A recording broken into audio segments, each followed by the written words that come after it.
Chapter 33, Section 4. So, the Industrial Revolution was changing people's lives. We talked about how it started in Great Britain first, and then it spread. Now, let's take a look at social classes in England, because until the Middle Ages, there was two social classes. You had nobles, the upper class; you had peasants, the lower class. But later, you're going to see the development of the middle class. And the middle class increased during the Industrial Revolution. It grew richer because all of a sudden people were owning mines and railroads and factories. Some of the middle class even grew as rich as some of the nobles. And they began keeping servants. And they began to dress like upper class members. You had women in, hoop skirts and lacy petticoats. You had men with dark suits and top hats and boaters, which were these stiff straw hats. They would use the railroads and spend some of their money and go spend their weekend at seaside resorts. The kids begin going to upper class schools. Their political power starts increasing. Male members could now vote, start gaining representation in parliament.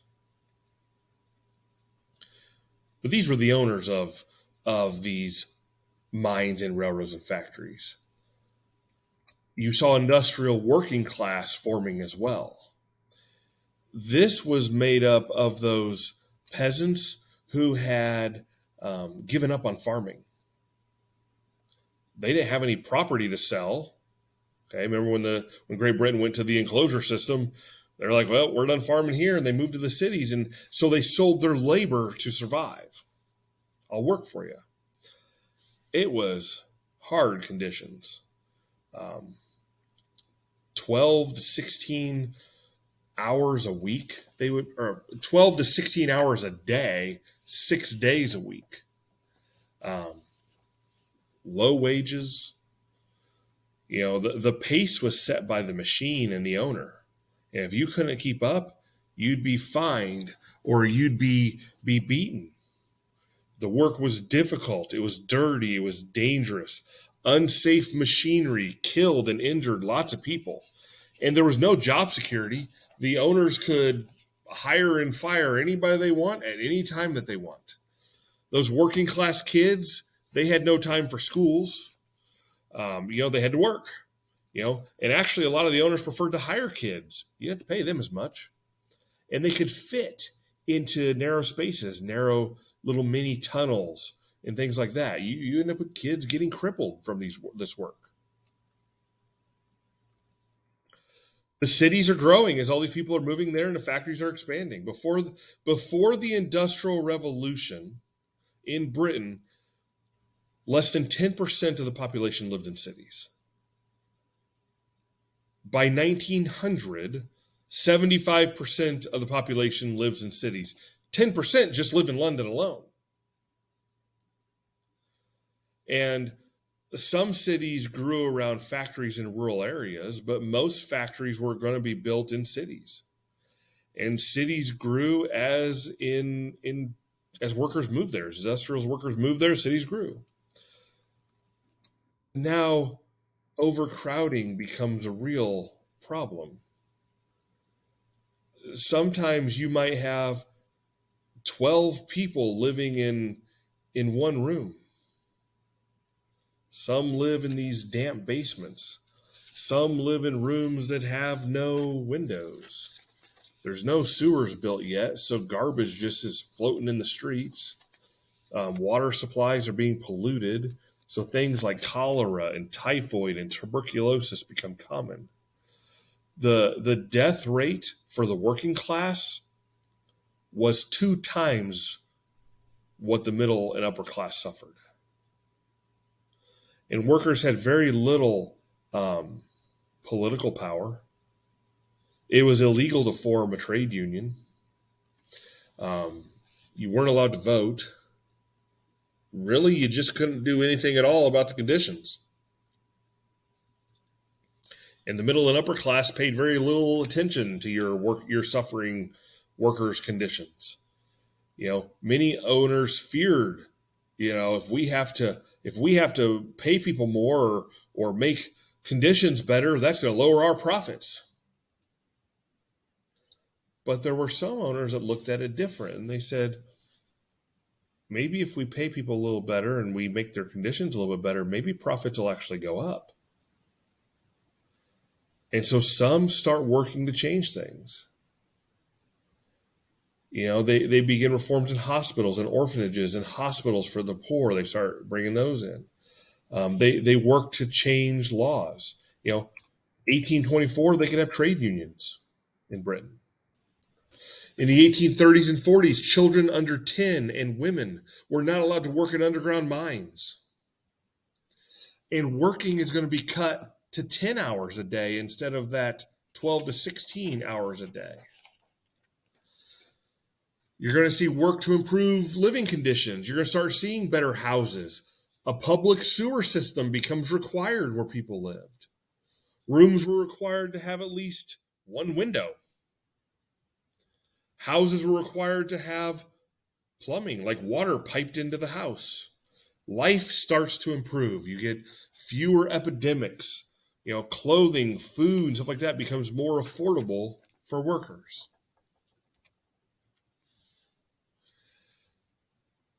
The Industrial Revolution began in Britain. Okay? It began in Britain, but it's not long before it starts spreading to other countries. And they start industrializing as well.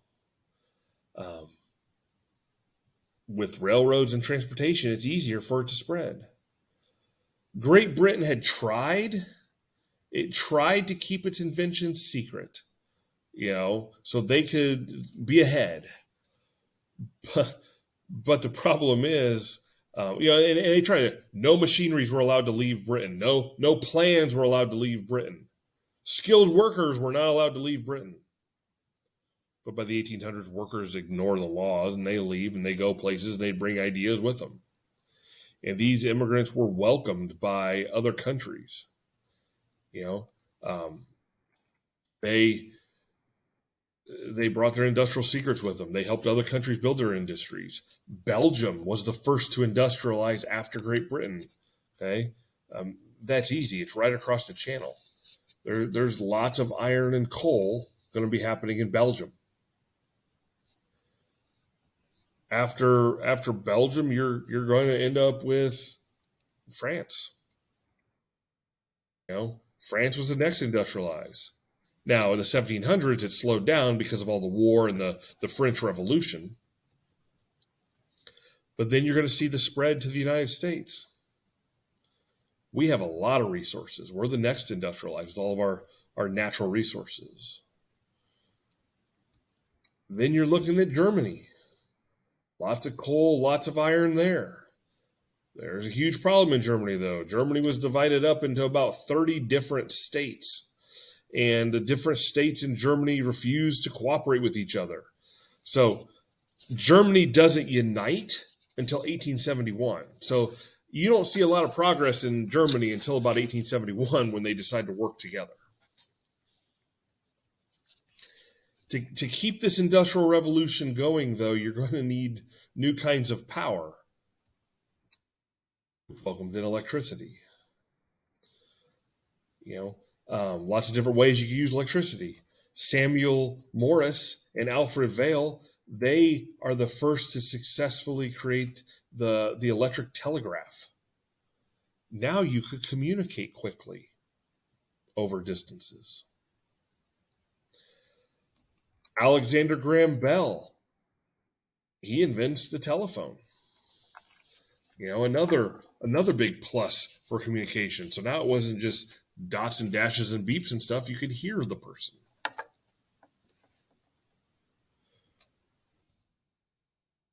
Marconi, Guglielmo Marconi, he invented the wireless telegraph.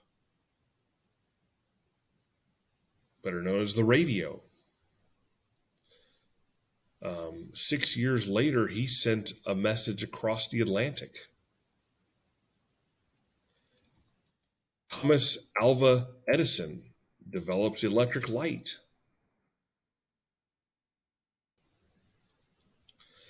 You're going to see the development of the internal combustion engine. This is an engine fueled by gasoline, okay, invented by Gottlieb Daimler. First, it's used in the very first automobiles. And then you're going to see the development of an oil-burning internal combustion engine, okay, developed by Rudolf Diesel. Okay, it's going to run large industries, locomotives, ocean liners. A whole new era of transportation and communication starts opening up.